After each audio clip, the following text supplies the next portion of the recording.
Hello everyone, my name is Prashant and I welcome you back in your channel Reliability Odyssey. So we are doing Let's Learn Automation Script, a series where I hope you are enjoying all the videos that has been put together and you are learning about Maximo framework as well as automation script. So in the same series today we are going to talk about another type of script which is custom condition launch point. So if you come to automation script application and if you come to common action, you will see create, and create has an option which is script with custom condition launch point. So what is this script and what is the use case? Basically these are the scripts where you want to validate a condition. When do you validate the condition? You create condition expression in Maximo using SQL, and then you have many places where you have global restriction, you have object based restriction, where you have a security group restrictions. You use these particular condition expression in application designer, and so on and so forth. There are many places where you do the condition. Similarly on the workflows also you do the conditions. So generally what happens is we write this condition in condition expression manager application and we use SQL, but you cannot handle multiple ifs and buts very efficiently into SQL. So if you have a scenario where you want to validate certain things which is not very easy, or you feel that going with SQL is going to cause performance issue, you can come to automation script and you can write custom condition based launch point. So how do you do it? For this particular thing, you need to first give a launch point name. So I am going to give a launch point name, say c underscore test.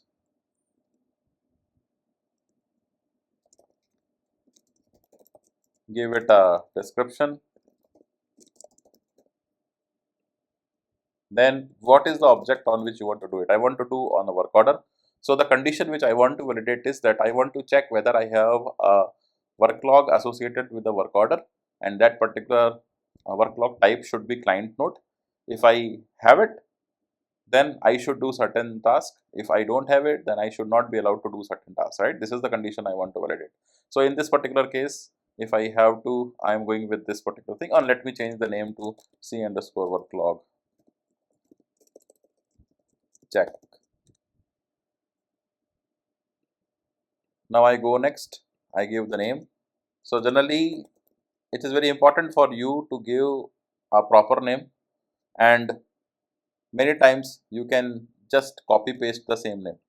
Whatever name you have, you can just copy paste and then you can use it. So I will give a description.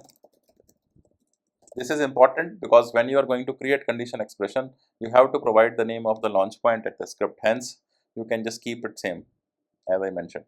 So this is done, and then you can choose whatever language. I go with Python, and I don't want to create a variable. I will click next, and then I have a script here. Let me copy paste the script first and then let me show you what exactly this script does. So in this we have to use an implicit variable which is eval result. Whenever we want something to happen as part of the true condition, we go with eval result equal to true, and if we do not want something to be true, then we want to we can write eval result equal to false. Now if you want to uh, picturize a condition node in workflow, you can compare them as positive line and negative line. So if you want some logic to be validated in condition node and you want that if it is true then it should go on positive line, then you can consider that eval result equal to true. Otherwise, if you feel that it should go to the negative line, in the case if the condition is not met, we can say that eval result equal to false. So in this script the same thing we are doing. We are basically just setting variable eval result equal to true, and then we are just establishing a relationship with work log.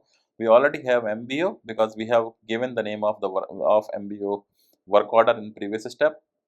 Then we are just checking whether we have a work log which is having a log type client node, and if it is not there, then I am just setting it eval is equal to false.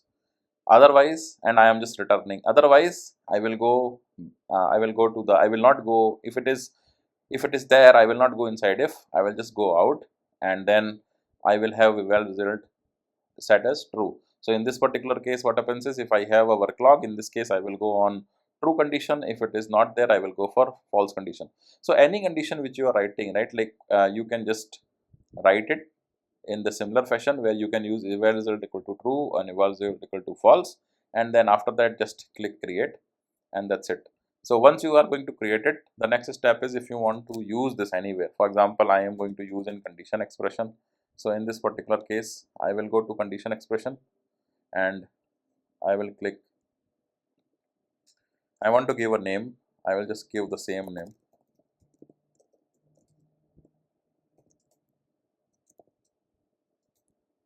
And then, as I mentioned, you need to give a proper name. So you have to give the name of the launch point as well as the script name. So that's why I have told you to keep it same. You can give it the same name, and then that avoids the confusion. You have to change the type from expression to class.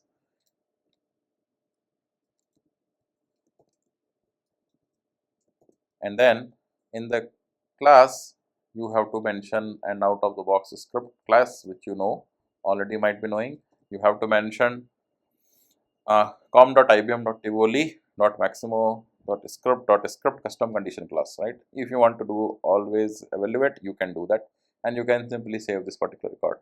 Now this particular condition is ready.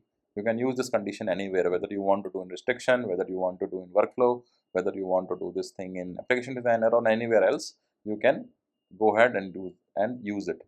So I hope you are now clear on what is the concept of custom condition launch point and how we will be using it.